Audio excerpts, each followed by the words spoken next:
Bienvenidas y bienvenidos a Aprende en Casa. Lo padre de este programa es que vamos a poder seguir aprendiendo de una manera distinta a como lo hacemos cuando vamos a la escuela. Una vez que te hayas lavado las manos, toma tu cuaderno y lápiz para anotar y siéntate frente a la televisión. Hoy vamos a ver el tema de restas de fracciones con el mismo denominador y con diferentes denominadores para poder resolver problemas.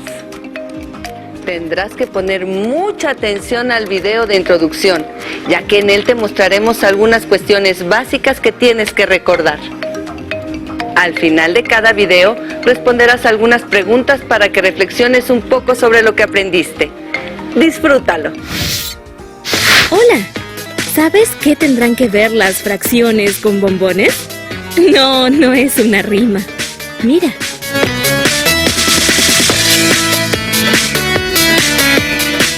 ¿Cómo se llaman los números que se escriben como medios? Se llaman fracciones. ¿Por qué son dos números, uno arriba y otro abajo? Porque las fracciones tienen un número arriba llamado numerador y un número abajo llamado denominador, que me indica la cantidad de partes en la que puedo dividir un entero. ¿También podríamos seguir partiendo los medios? Por supuesto. Durante el recreo a una alumna le surgió una duda y sería bueno que entre todos pudiéramos darle una respuesta. Ella repartió unos bombones entre sus amigas y cuando terminó se dio cuenta de que le sobraban. ¿Qué hubiesen hecho ustedes? Entonces ella quiere repartir 6 bombones entre 4 amigas. ¿Cómo divide los que le sobran? A cada una le da un bombón entero y le quedan 2. Le sobran 2, porque 6 dividido 4 da 1 y de resto queda 2. Ahora piensen, ¿qué podemos hacer con esos 2 bombones? Los divido por la mitad y puedo seguir repartiendo bombones. ¿Quieres decir que cada una va a tener más de un bombón, Mati?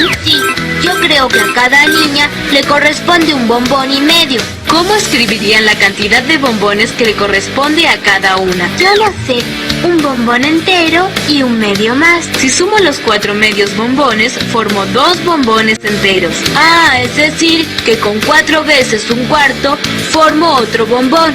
No lo sabía, exacto. Pero recuerden que para repartir las partes, estas tienen que ser siempre iguales.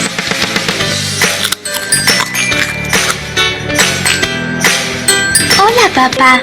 ¿Qué estás haciendo? Estoy ordenando los discos de música y me di cuenta que del total, que son 20, la mitad son de boleros. ¿Y el resto? Tengo 5 de tango y otro tanto de jazz. Papá, ¿pasamos los números a fracciones? Veamos cuánto aprendiste esta semana en la escuela. Dijiste que tienes 20 y que la mitad son de boleros, es decir, que 10 son de boleros. Sí, más 5 que son de tango y el resto de jazz. Es fácil, los discos de boleros son la mitad, los de tango son un cuarto y el otro cuarto son los de jazz. Perfecto, Luciana. Te felicito porque pudiste resolver las fracciones muy rápido y bien. Se nota que este tema te gustó mucho. Vamos a ver si podemos averiguar cuánto es 3 cuartos menos 5 octavos. Para empezar, tenemos representados de manera gráfica justo aquí estos 3 cuartos. Podemos ver esta barra entera como un entero y puedes ver que está dividida en 4 secciones iguales y solo 3 de ellas están iluminadas. Entonces, estas 3 partes de color de verde representan 3 cuartos de un entero y lo puedes ver justo aquí. Esto es 3 cuartos. Ahora bien, esta otra parte que tenemos aquí abajo lo puedes ver como otro entero que está dividido en 8 partes iguales y solo 5 de ellas están iluminadas de color morado. Estas representan 5 octavos de un entero. Son estas 5 partes de color morado y lo puedes ver aquí. Estos 5 octavos están representados por esta parte que tenemos aquí. Entonces está de lujo. Entonces, esta vez tenemos 3/4, esta parte de verde, y a esto le queremos quitar 5/8, la parte de morado. Así que, ¿cómo podemos hacerlo? Y bueno, espero que al verlo puedas entender mejor y te brinque el resultado. Ahora bien, recuerda que cuando sumamos o restamos fracciones, nos gusta trabajarlo en términos de un mismo denominador, para así trabajar todo en cuartos, u octavos, o 16avos, o lo que tú quieras. Así que busquemos un denominador común. Y un buen denominador común para estas fracciones será un múltiplo común entre los denominadores que tenemos aquí. Y queremos encontrar el mínimo común múltiplo. Y una forma para encontrarlo, ojo, hay muchas formas para encontrarlo, pero una forma es ver al número mayor entre estos dos denominadores. Y en este caso es el 8. Y vamos a buscar entre los múltiplos de 8 uno que también sea divisible por 4. Perfectamente divisible por 4. Pero de inmediato vas a decir que, bueno, 8 es divisible por 4 y claramente es divisible por sí mismo, así que 8, de hecho, es nuestro mínimo común múltiplo, el mínimo común múltiplo entre 8 y 4. Así que podemos reescribir ambas fracciones en términos de octavos, es decir, cuyo denominador sea 8. Entonces 3/4 nos va a quedar como algo entre 8. Ya veremos que va acá arriba, y a esto le vamos a restar, 5/8, porque esta fracción ya tiene como denominador el 8. Así que a esto le vamos a quitar 5/8, y esto es lo que buscamos de respuesta. Y bueno, ¿cómo vamos a poder reescribir 3/4 en términos de algo entre 8? Bueno, pues hay un par de formas de hacerlo. Una de ellas es pensar, mira, primero tengo un 4 como denominador y después tengo el doble de 4 como denominador. Tengo el doble de secciones iguales que las que tenía antes, así que multipliqué por 2, ¿estás de acuerdo? Y entonces, para tener el numerador, habrá que multiplicarlo por la misma cantidad porque queremos tener el doble de secciones iguales. Por lo tanto, también habrá que multiplicarlo por 2 y 3 por 2 es lo mismo que 6. Entonces, 3/4 es lo mismo que 6/8 y lo podemos observar justo aquí. Si vamos a dividir algo que ya estaba dividido en cuartos y ahora vamos a dividir todo en dos secciones iguales, entonces al dividir cada parte en dos secciones iguales voy a obtener octavos. Así que hagámoslo. Vamos a dividirlo. Voy a dividir esta primera parte y me va a quedar más o menos así a la mitad. Voy a dividir esta parte y me va a quedar más o menos así a la mitad. Voy a dividir esta parte y me va a quedar más o menos así a la mitad. Y voy a dividir esta parte y me va a quedar más o menos así a la mitad. Y ahora, observa que estoy pasando de cuartos a octavos. Y entonces, ahora voy a terminar con ¿cuántas partes iguales? Bueno, pues observa, voy a tener 1, 2, 3, 4, 5, 6, 7, 8 partes iguales. Y podemos ver que 6 de ellas están de color verde. Entonces, 3/4 es lo mismo que 6/8. 1, 2, 3, 4, 5, 6. Y con esto ya podemos restarlas. Tenemos 6/8 menos 5/8, así que si empezamos con 6/8, que es esta parte de aquí, y queremos quitarle 5 de ellos, entonces vamos a hacerlo. Quitamos 1, quitamos 2, 3, 4, 5 de ellos, los cuales corresponden a los 5/8 que teníamos acá abajo. Ahora, si observas los verdes, empezamos con 6/8 y le quitamos 5/8. Entonces le quitamos uno de ellos, le quitamos otro de ellos, otro de ellos, otro más y otro más. Quitamos 5/8. ¿Y qué nos queda? Bueno, pues simplemente me voy a quedar con este octavo que tengo aquí. Y entonces mi respuesta va a ser 1/8. Y también lo podemos ver aquí de una manera numérica. Si tengo 6 de algo, en este caso octavos, y le resto 5 de ese mismo algo, en este caso 5/8, entonces me quedo con 1 de eso mismo, en este caso 1/8. ¿Qué trucos aprendiste sobre la resta de fracciones con estos dos videos?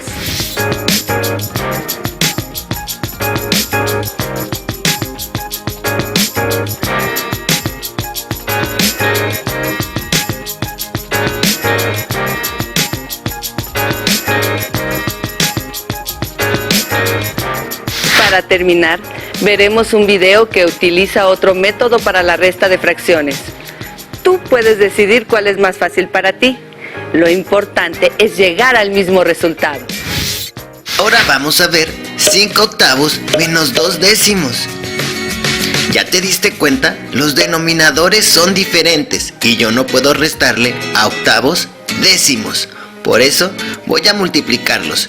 8 por 10 nos da como resultado el común denominador, que es 80. Esto quiere decir que no voy a trabajar con octavos ni con décimos, voy a trabajar con ochentavos.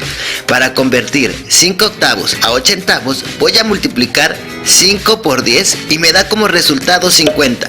Pongo el signo de menos aquí y ahora, para convertir 2 décimos a ochentavos, multiplico 8 por 2 y me da como resultado 16. Esto quiere decir que 16 ochentavos es lo mismo que 2 décimos. Ahora vamos a restarlos. 50 menos 16 es igual a 34. Y el 80 se pasa al otro lado del igual. Mi resultado es de 34 ochentavos. Pero esta fracción aún se puede simplificar porque a sus dos términos se les puede sacar la mitad. La mitad de 34 es 17 y la mitad de 80 es 40. Por lo tanto, mi resultado final es de 17 cuarentavos. Facilísimo, ¿verdad? Ahora tengo 3 cuartos menos 2 sextos. Seguramente ya te diste cuenta de que los denominadores son diferentes. Por lo tanto, tengo que buscar un común múltiplo. Y voy a multiplicar 4 por 6 y me da como resultado 24. Esto quiere decir que no voy a trabajar con cuartos ni con sextos. Voy a trabajar con 24avos. Para convertir 3 cuartos a 24avos, multiplico 3 por 6 y me da como resultado 18. Esto quiere decir que 3 cuartos es lo mismo que 18 24avos. Para convertir 2 sextos a 24avos, multiplico 4 por 2 y me da como resultado 8. Esto quiere decir que 2 sextos es lo mismo que 8 24avos. Ahora solo me queda hacer la resta. Y 18 menos 8 me da como resultado 10. Y el 24 se pasa al otro lado del igual. Como a los dos números se les puede sacar mitad, esto quiere decir que la fracción se puede simplificar. La mitad de 10 es igual a 5 y la mitad de 24 es igual a 12. Nuestro resultado final es de 5 doceavos. Facilísimo, ¿verdad? ¿Qué te pareció este segundo método?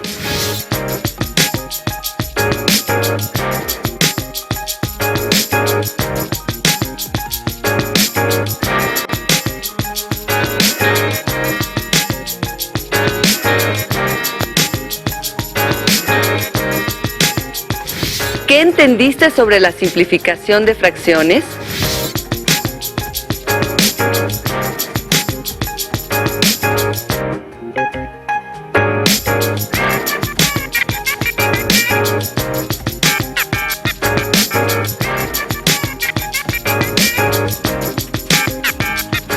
Después de ver distintos procedimientos para restar fracciones, así como algunos ejemplos de su uso, ¿se les ocurre alguna otra situación en la que se podrían usar las fracciones?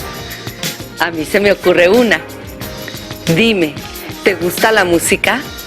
¿Sabías que la composición musical toma como base el pulso y este se representa en fracciones? Acompáñame a ver el siguiente video. Para entender cómo medimos el ritmo en música, primero hay que hablar del pulso.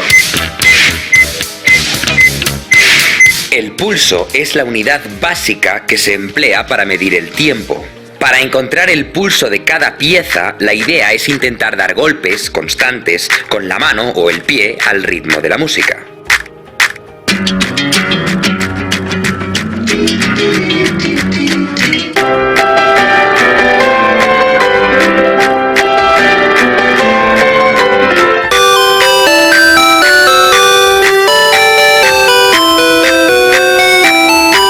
El pulso es el latido de la pieza y de hecho se mide igual que el latido cardíaco, en latidos por minuto. Si en la partitura te pone que el pulso es a 60, son 60 latidos por minuto. Y si por ejemplo pone 120, sería el doble. A la velocidad del pulso la llamamos tempo.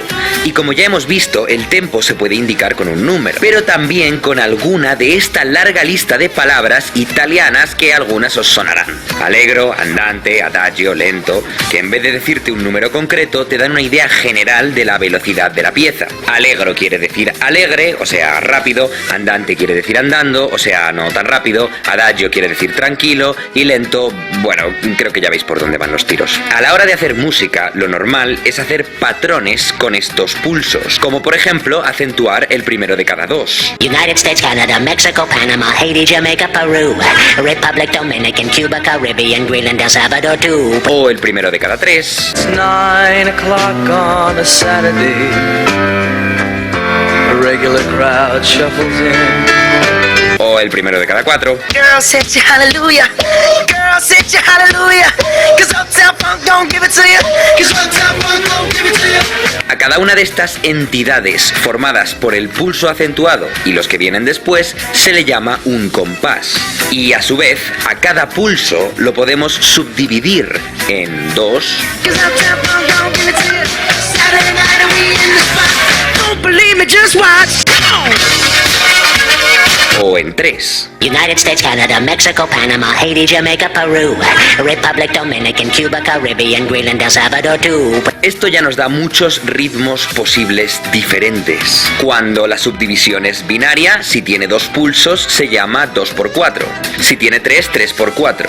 Y si tiene 4, 4x4. Y sí, decimos por en vez de entre, aunque tenga la apariencia de una fracción. Quizá os estéis preguntando, vale, el número de arriba indica cuántos pulsos por compás, pero ¿y el de abajo? Pues nos indica que en la partitura al pulso lo vamos a escribir con una negra. En un compás de 2x4 caben 2 negras, en uno de 3x4 3 negras y en uno de 4x4 4. ¿Y cómo es que a la negra se la llama 4? Pues porque 4 negras forman una redonda, que es la nota más larga que usamos actualmente, aunque en el pasado se usaran otras cosas más largas y un poco demónicas. De hecho, una redonda equivale a 2 blancas, que equivalen a 4 negras, que equivalen a 8 corcheas, que equivalen a 16 semicorcheas y así. Es decir, que la redonda vale 1, la blanca 1/2, la negra 1/4 y la corchea 1/8. Y para entendernos podemos verlo como que escribir 4 por 4 es lo mismo que 4 por 1/4, es decir, 4 negras por compás. Y 2 por 4 y 3 por 4 también significan 2 y 3 negras por compás. Y sí, también existe el 3 por 8, 3 corcheas por compás, y el 2 por 2, 2 blancas por compás, y otros tipos de compases, pero son menos comunes y no nos vamos a meter. Cuando la subdivisión es ternaria, la notación se vuelve un poco más rara. Si tiene 2 pulsos es 6 por 8, si tiene 3 es 9 por 8, y si tiene 4 es 12 por 8. La explicación es sencilla. Por ejemplo, en el 6 por 8 hay 2 pulsos con 3 subdivisiones cada uno. Si cada subdivisión es una corchea, es decir, 1/8, hay 6 corcheas por compás, y lo mismo para el 9 por 8 y el 12 por 8. Hay muchos más compases, pero eso los dejaremos para otro vídeo sobre el tema. De momento quiero dejaros con esto. ¿Cuál es el método para hallar el compás de una canción? Pues lo que tenéis que hacer primero es encontrarle el pulso, luego ver cuándo sentís que el pulso se acentúa, y ya el último nivel es ver en cuánto se subdivide cada pulso, pero eso es un poco más difícil. Vamos a acabar con un ejemplo. Escuchad esto y tratad de notar el pulso.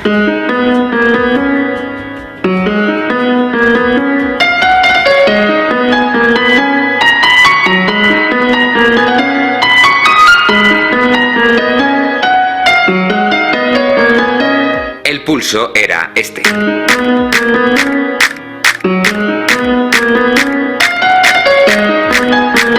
Y ahora a ver si notáis cada cuánto se acentúa.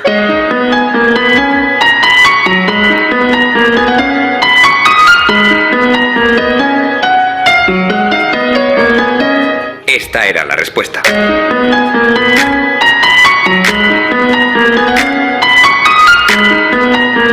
Con Con esta información podría ser un 3×4 o un 9×8, dependiendo de cómo sea la subdivisión, que es algo más complicado y en lo que no nos vamos a meter. Y hasta aquí hemos llegado.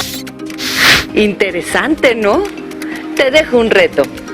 En estos días, cuando escuches música, trata de identificar el pulso. Invita a tu familia al reto a ver quién logra descifrar más canciones. Diviértete. Si en tu casa hay algún libro sobre el tema, explóralo. Así podrás saber más. En el libro de texto de Desafíos Matemáticos tercer grado, puedes practicar el tema a partir de las páginas 148 y 149. Si no cuentas con estos materiales, no te preocupes. En cualquier caso, platica con tu familia sobre lo que aprendiste. Seguro les parecerá interesante y podrán decirte algo más. Responde a las preguntas en una hoja, ya sea a través de un escrito, dibujo o esquema. Y guárdalas en tu carpeta de experiencias, para que en cuanto sea posible se las entregues a tu maestra o maestro. Muy bien, esto fue Yo Puedo Restar Fracciones. Esperamos que te haya gustado. Ahora vamos a ejercitarnos con los siguientes videos.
Ahora vamos a retomar el tema de la energía estática.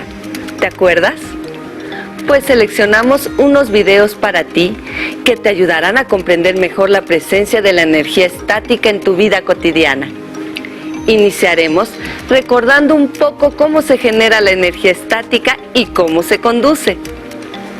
Pon mucha atención. Al final te haremos algunas preguntas para que pienses un poco más sobre lo que aprendiste. Disfrútalo.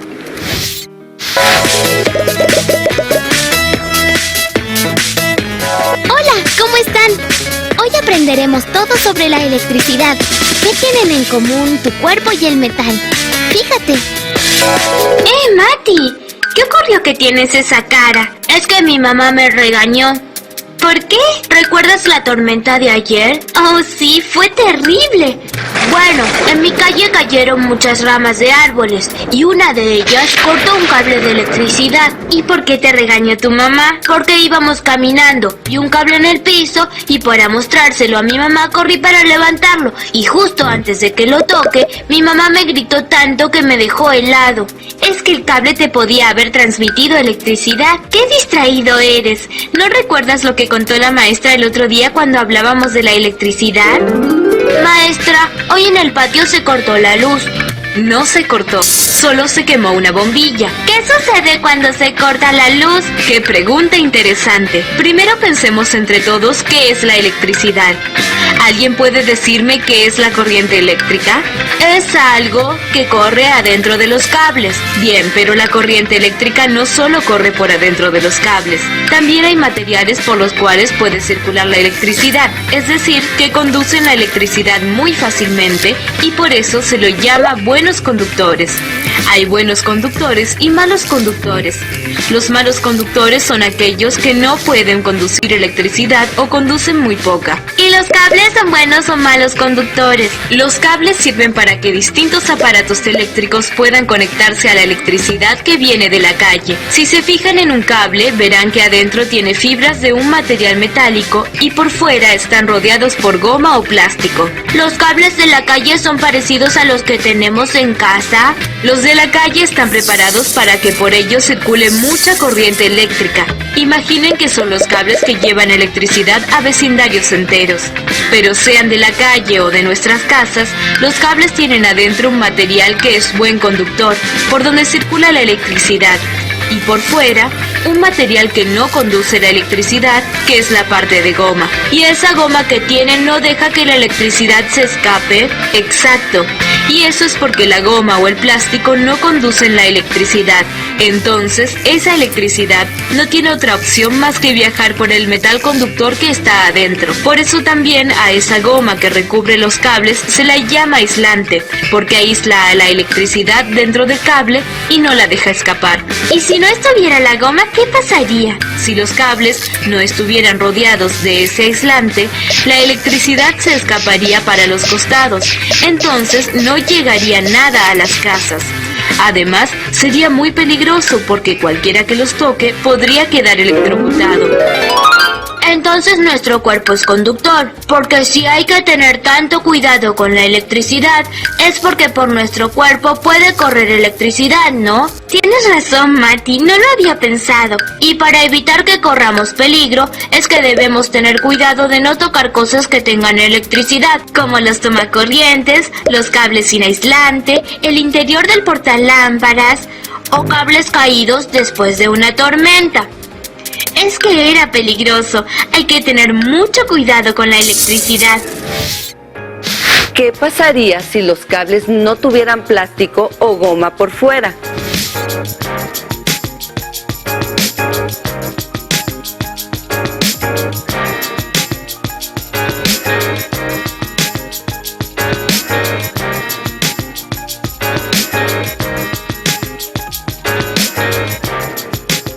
Ahora vamos a profundizar más sobre cómo esa energía se transmite y cuáles materiales son los más apropiados para hacerlo.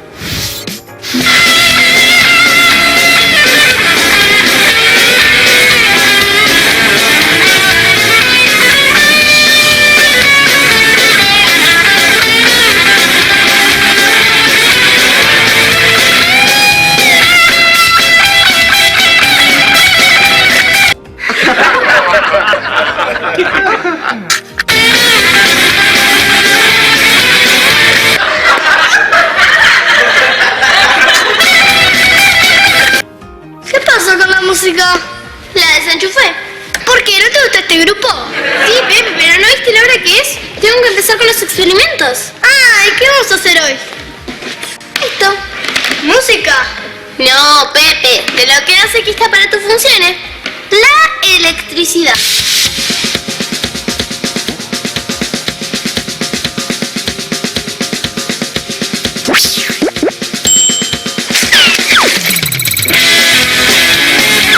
Hola, soy Lola y esto es Laboratorio en Casa.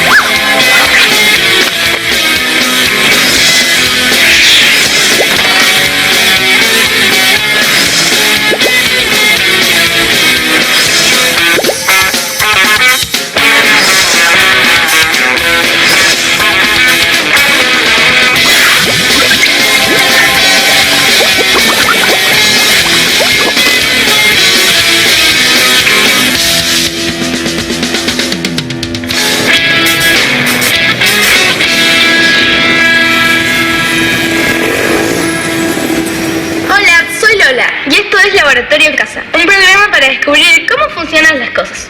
Estamos muy acostumbrados a ver la tele, a usar el lavarropas, a prender la luz, pero ¿qué hace que todos estos aparatos funcionen? ¿Qué hace que, si apretamos un botón, todo cobre vida? ¿Cobrar vida? Si un fantasma no te lo desenchufa. Todos los aparatos eléctricos funcionan por algo que es muy presente en nuestras vidas, pero que no lo podemos ver. La Electricidad.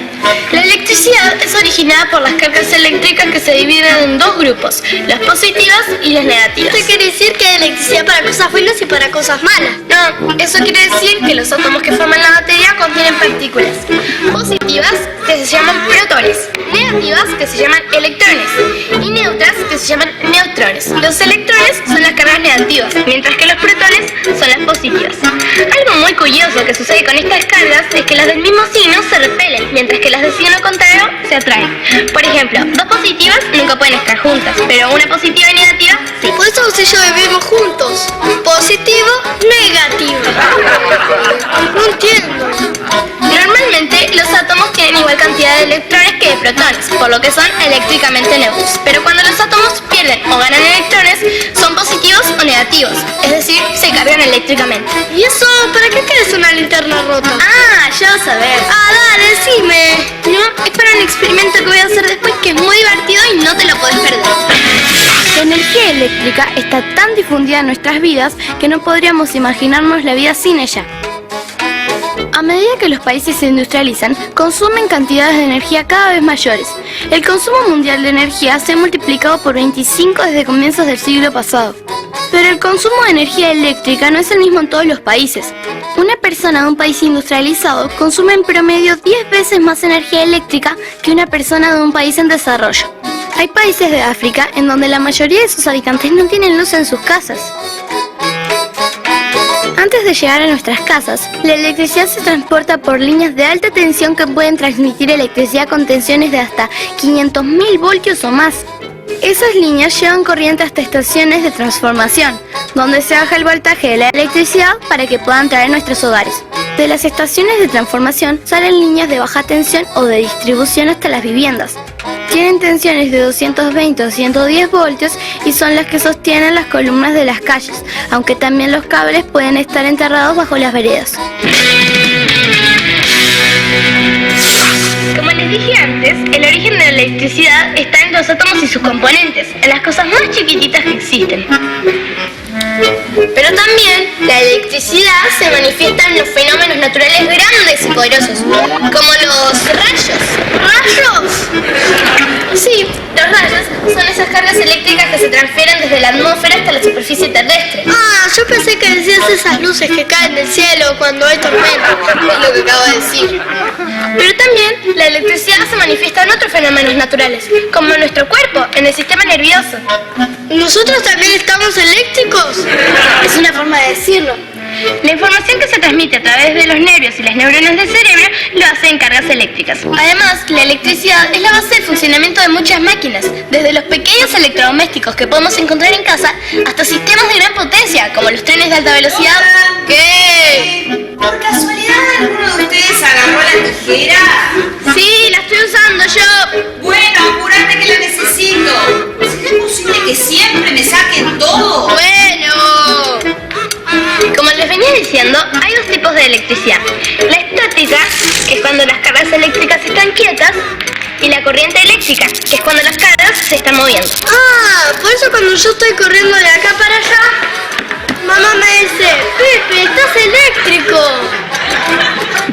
Primero vamos a hablar de la electricidad estática, que es más sencilla de entender. La estática es un fenómeno que se produce, por ejemplo, si dos materiales se frotan uno contra el otro. Esto hace que se reactiven los electrones de un material para pegarse en la superficie del otro. Esto lo vemos cuando frotamos lana con plástico o la suela de zapato contra la alfombra. De este modo, los objetos quedan cargados eléctricamente. Yo sé. ¿Qué sabes, Pepe? Un experimento buenísimo para explicar con esto de las Estática, ¿qué vas a decir? Sí, esto de los cuerpos que se frotan y se pegan. Lo puedo hacer, porfi. ¿También sí? ¿Qué necesitas? Casi nada, solo una regla y papel picado. Ya vengo.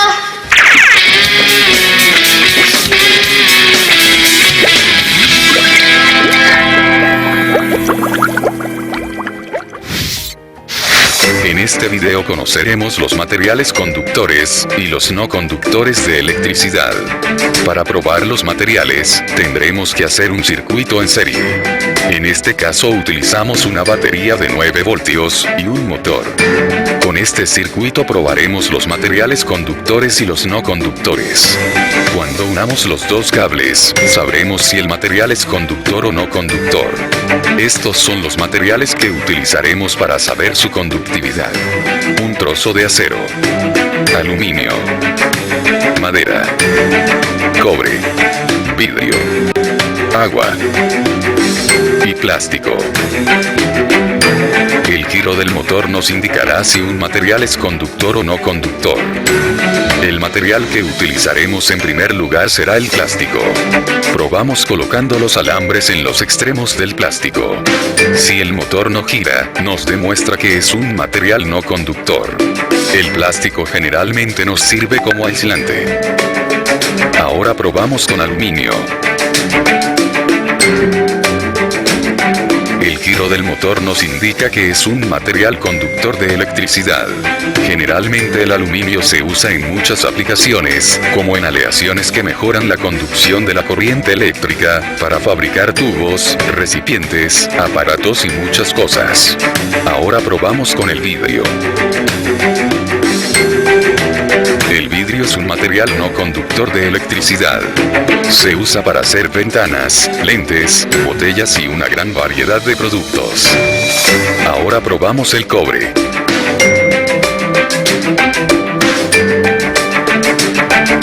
Se aprecia que es un material conductor.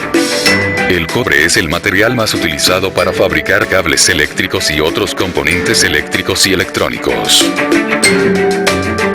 Probamos la madera. La madera es un material no conductor. La madera se utiliza para distintas finalidades tales como para fabricar papel, muebles y muchas cosas más. Probamos el acero.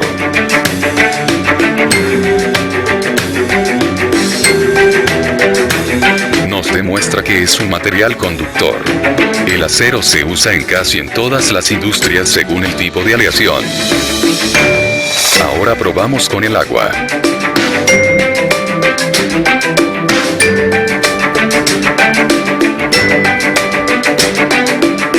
El agua, tanto salada como sin sal, es conductora de electricidad. Y todos sabemos para qué sirve. A continuación formamos en un grupo todos los materiales conductores y los no conductores de electricidad. Conductores: aluminio, acero, cobre y agua. Los no conductores: vidrio, plástico y madera. ¿Por qué algunos materiales conducen energía y otros no?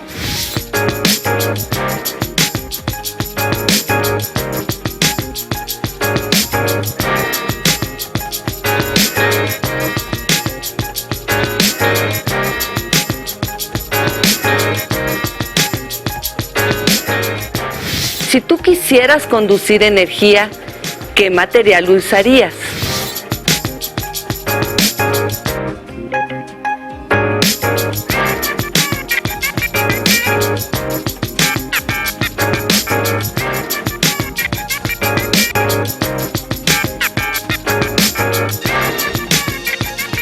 Por último, te dejamos estos ejemplos para que puedas seguir experimentando con la energía estática en tu casa.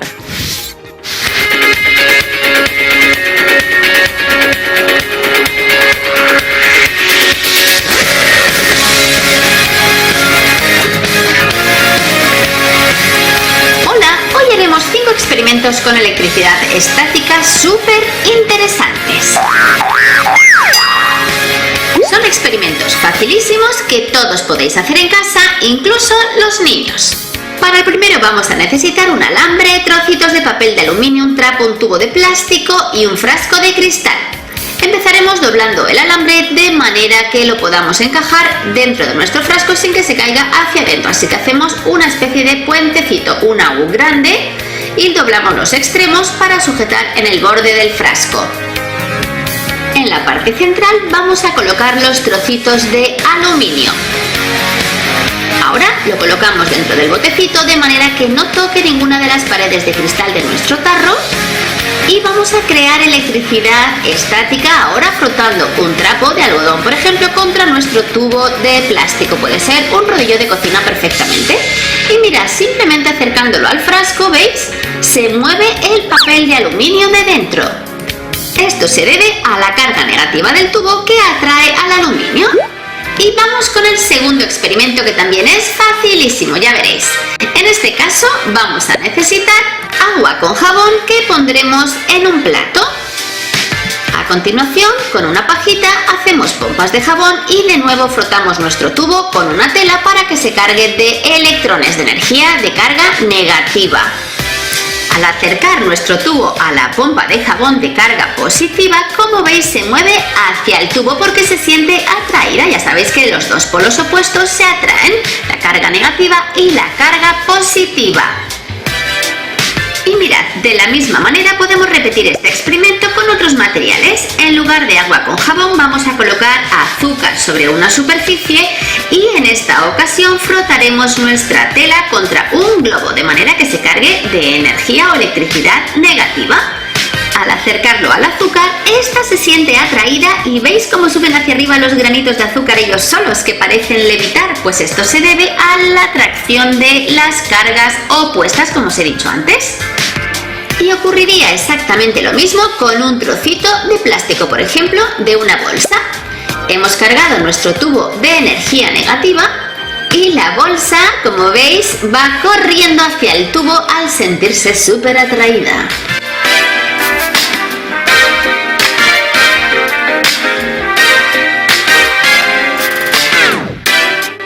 Pero ¿qué pasaría si dotamos de carga negativa a dos objetos en vez de positiva y negativa? Pues vamos a comprobarlo. Tenemos un globo y una bolita de corcho o Porexpan. Lo que tenemos que hacer es frotarlas contra una tela de lana, por ejemplo, de algodón, un poco de foamy para que se cargue negativamente, y hacemos exactamente lo mismo con el globo o con el tubo de plástico que teníamos antes. Ahora vamos a tratar de acercarlos y ocurre pues justo lo contrario, que en vez de atraerse, se repelen.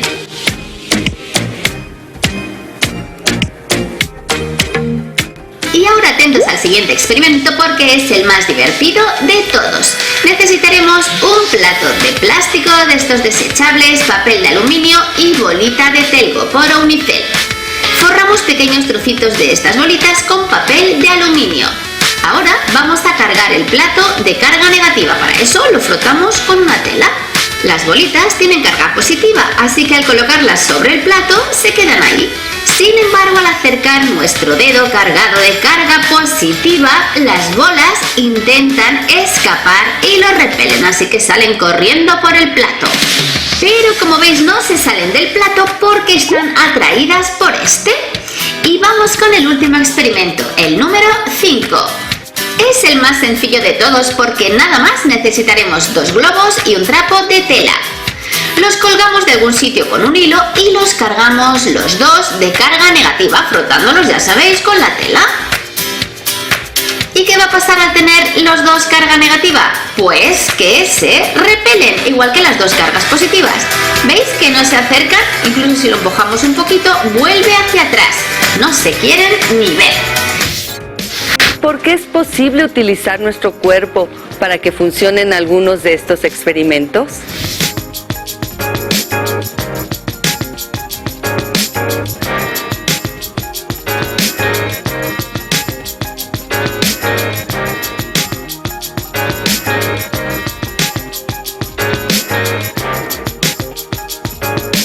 Si en tu casa hay algún libro sobre el tema, explóralo, así podrás saber más. En el libro de texto de Ciencias Naturales, cuarto grado, se explica el tema a partir de la página 111. Si no cuentas con estos materiales, no te preocupes. En cualquier caso, platica con tu familia sobre lo que aprendiste. Seguro les parecerá interesante y podrán decirte algo más. Responde a las preguntas en una hoja, ya sea a través de un escrito, dibujo o esquema. Y guárdalas en tu carpeta de experiencias para que en cuanto sea posible se las entregues a tu maestra o maestro. Muy bien, esto fue Formas de generar electricidad. Esperamos que te haya gustado. Nos vemos en el próximo